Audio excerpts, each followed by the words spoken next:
Hello there and good morning. I detect a change in the political mood in Scotland. Nicola Sturgeon came under scrutiny and immediately lost it.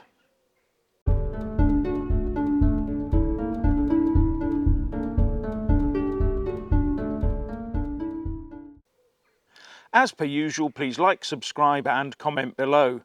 And why not buy a mug with my mug on it? Now, like many people watching Scottish politics, I found it frustrating to see Nicola Sturgeon being given an easy ride by the press, especially the BBC. But that seemed to change yesterday. Up until now, she could do no wrong. Nicola Sturgeon could do no wrong, and she walked on the waters of the Scottish lochs. And the best example of this has been her COVID daily briefings, where the press are almost there talking to her in reverent tones. None of the Boris bashing style of gotcha journalism for her. And how many political bullets has she managed to dodge? Because the issues are not followed through by the press. And I'll give you a few examples. Rusty, unusable ferries. Then there's the Scotland on the hook for dodgy steelworks and jobs that never appear. Then there's money from Westminster for COVID relief that never seems to find its way into the hands of business. And her country has an illicit substance problem that would make a South American drug lord wince. And how about the dire education report that got buried before the Holyrood elections in May? Then there's the issue of the police investigation around her party's books and the 600,000 quid that seems to have gone missing despite being ring-fenced, as well as her missing husband, who also happens to be the CEO of the SNP. Then there's the IndyRef 2 push, and she never gets seriously questioned on that at all.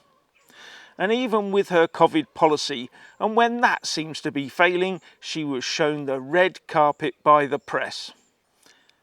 And when is she going to front up with all that Westminster paid-for free stuff that she promised in the election run-up?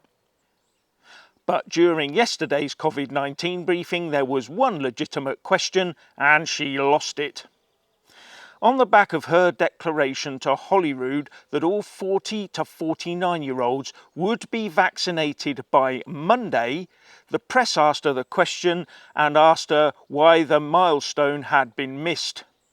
And her response was to scowl, cross her arms and bring into question the intelligence of all around her.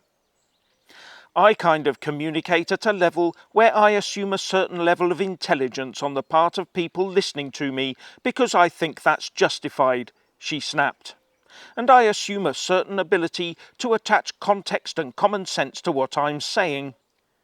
Now I'll go from there to taking what over the last couple of days has appeared to be an interpretation by opposition politicians and by some journalists that when I said what you've just read out there, what I actually meant was that I was giving a guarantee that by a certain date 100% of people would not just have been offered the vaccine but would have had the vaccine. So her message is, don't listen to what I say in Holyrood, because I might not have meant what I said in Holyrood. Can you imagine the press meltdown if Boris Johnson had come out with a statement like that? Now, Sturgeon's words in an update to MSPs were, by July the 26th, we expect to have given second doses to all 40 to 49-year-olds.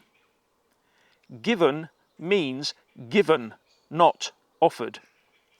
Politicians are always careful with their words, but it seems she's got to the stage now where she feels she can say just about anything she likes in her Scotland. Tory MSP Annie Wells called it a Trump-like meltdown and said, "This kind of hostile performance treats the public like fools. Her defence for missing a key vaccine target seems to be that nobody understands Nicola except Nicola." And the Scotsman said, "The First Minister regularly suggests she welcomes scrutiny, But what was clear in a tetchy, hostile briefing was that she is only content with scrutiny she views as legitimate. Let's all hope that this heralds a new press, a press willing to now hold Sturgeon and the SNP administration to full account. But the woes don't stop there for Sturgeon. No, she's been called up for not supporting the Olympic Team GB, and her SNP counterparts are exactly the same. The Telegraph did an audit on Twitter and they found that the top SNP politicians and their support for Team GB was a big deafening silence. And the Scottish Shadow Secretary Labour MP Ian Murray said, "The ethos of the Olympics, unity and working together as a team, goes against everything the SNP stands for, so it's perhaps no surprise they can't bring themselves to get behind our amazing athletes." Shows you what a small-minded bunch they really are, doesn't it? So what's your thoughts on Nicola Sturgeon and her rant and her meltdown? Please like and comment below.